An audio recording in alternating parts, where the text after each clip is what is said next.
Welcome back to the Surrey Watch Guy, everyone. I'm Dan, and today I'll be talking about my latest watch purchase. Before I get into all of that, I'd like to thank everyone who's subscribed to my channel.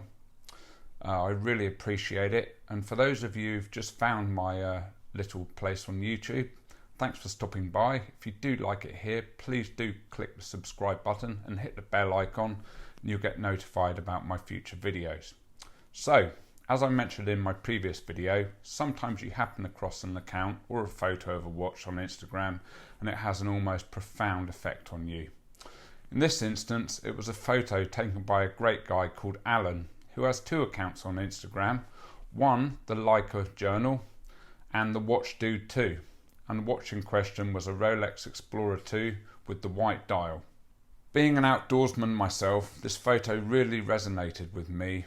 I've generally always been a dive watch fan and avoided pretty much all other types of watches. Yeah, I know, it's really sad, but that's just the truth. Now, I'm not trying to romanticize things, but this photo really made a connection with me. And to be honest, I was a little confused.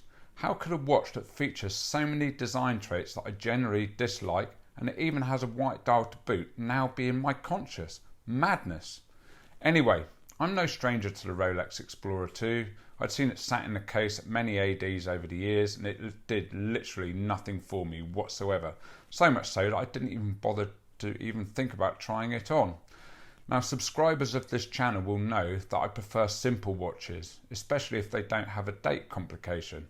I also dislike the Cyclops on Rolex watches. The Explorer II also has a 24-hour GMT function, which usually would be viewed by me as more unnecessary dial clutter and something that I probably wouldn't use.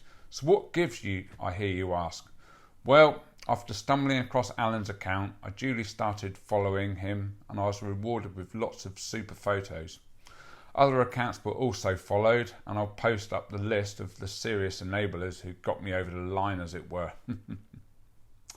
The Explorer was a serious lust object for me, but as the weeks and months went by, it became an obsession, and then eventually it became a passion. I needed to see one in the metal. Thankfully, London's only a short train ride away from where I live, so a quick scan on the well-known grey market watch dealer website with the bonkers high prices. You probably know the one, but I'm not even going to give them a plug. An appointment was made and off I was later on that day.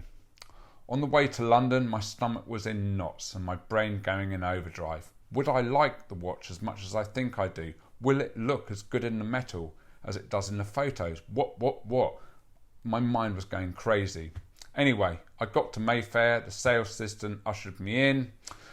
There was a minute or so wait, and then she appeared and placed the watch in my hand, in front of me. Initial thoughts? It was a bit meh, to be honest. The white dial didn't look as crisp as the photos. Clearly, the photos are photoshopped. I know that because I've even done it myself. I generally usually go for black dial watches, but the white dial was a pleasant change. The radial brush fixed bezel was super understated and it really worked well with the matching brushed oyster bracelet and the brushed lugs. It really presented itself as a proper tool watch, and this really did appeal to me. So what about the design elements I disliked? Well, as we all know, looking at macro photos of watches can skew our thoughts, yet in real life certain aspects aren't anywhere near as apparent.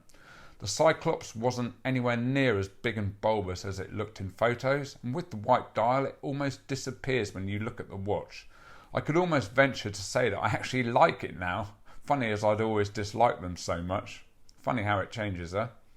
The date is also super subtle and blends into the dial. It's there when you need it and it's gone when you don't. GMT function, brilliant, very subdued, it's there when you need it, gone when you don't. The red hand, which tells the GMT time, really doesn't pop, clearly another Photoshop. So I left the dealer and started looking in earnest online for my Explorer II. I'd already figured out that I wanted one with the Swiss-made dial, as that's the one that comes as Super Luminova, which is a must for me. I mean, seriously, a tool watch without lume is useless in my opinion. Now, I'm not saying I dislike patina, I love it, but that's for a chat another time. I also wanted the solid end link bracelet for the extra rigidity. I wasn't fussed about having the 3186 movement. The 3185 seemed perfectly good to me. Anyway, the search proved pretty difficult in all honesty. Many watches were located abroad, and being out of the EU, which irks me no end, that was a no-no with the import taxes. What watches were in the UK, many were over-polished, and I wanted a sharpish case, and I didn't want those horrible stubby lugs which I've seen on so many watches. Anyway, luck would have it, a mate on Instagram knew someone who was selling one, and it was exactly how I wanted it, and long story short, I bought it. So, I've owned the Explorer II for 4 months now. How do I feel about it? It's an adventure-orientated watch for sure. Well, clues in the name, right? It's been cycling in Italy and Switzerland, hiking in Scotland. I wear it every day for work, dog walking. I've taken it swimming, nights out, gardening, football, you name it. It's been an amazing companion. It blends into any situation. I've worn it dressed up and in the scruffiest clothing, which for me is most of the time, and it looks great. The neutral colours lend itself to any attire, and that's a very strong selling point. The brush details make for an incredible subtlety, and being in London at the football and the tube, I never once felt unsafe. Nobody notices the Explorer II. Now, you might be somebody who wants their watches to be noticed. Nothing wrong in that, but that's not for me. But choose another watch. This one will never be noticed unless it's by a fellow Wiss.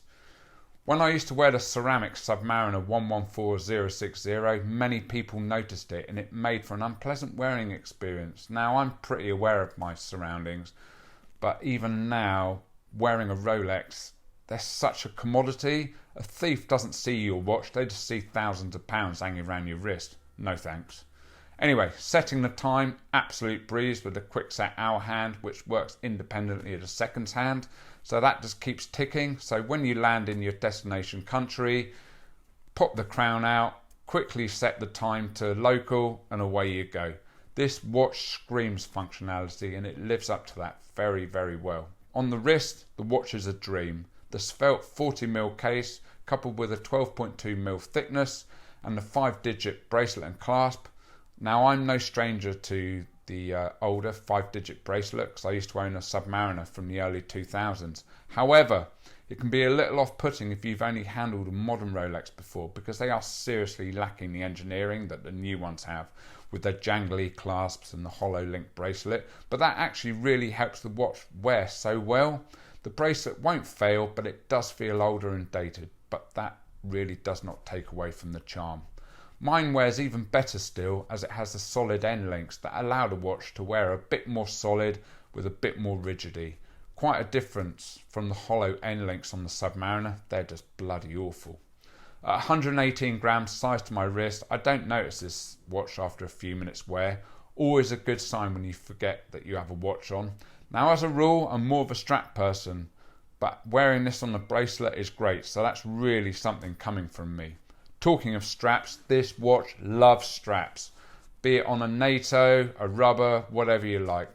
My favourite is the tubular NATO from Bark & Jack. Wears great, looks great, really suits the watch well. If you don't own one, I recommend you get one. I'll post a link down below. Now, negative points. No watch is perfect. For me, this is contentious for many, but I just do not feel the price is commensurate with the quality of what you're getting. These watches sell between 6 to 12k, depending on year, condition, etc. But this doesn't feel like a watch at that price. Sure, this model is discontinued, so prices probably climb higher, I guess, but it feels like an Omega from the mid-90s. Now, I'm not slagging off Omega, as I've owned loads of them, but for these crazy prices, I expect superb finishing, bracelets with amazing tolerances, and a much better clasp. This feels like a £2,000 watch. Okay, you could ask why I didn't buy the 2021 226570, which addresses all these issues. I would have, but it's a 42mm watch with a 52mm lug to lug, too big on my wrist. Highly subjective, but that's for me. Second thing, the watch is very understated. Now, for some people, they want their watch as a status symbol. That's not for me.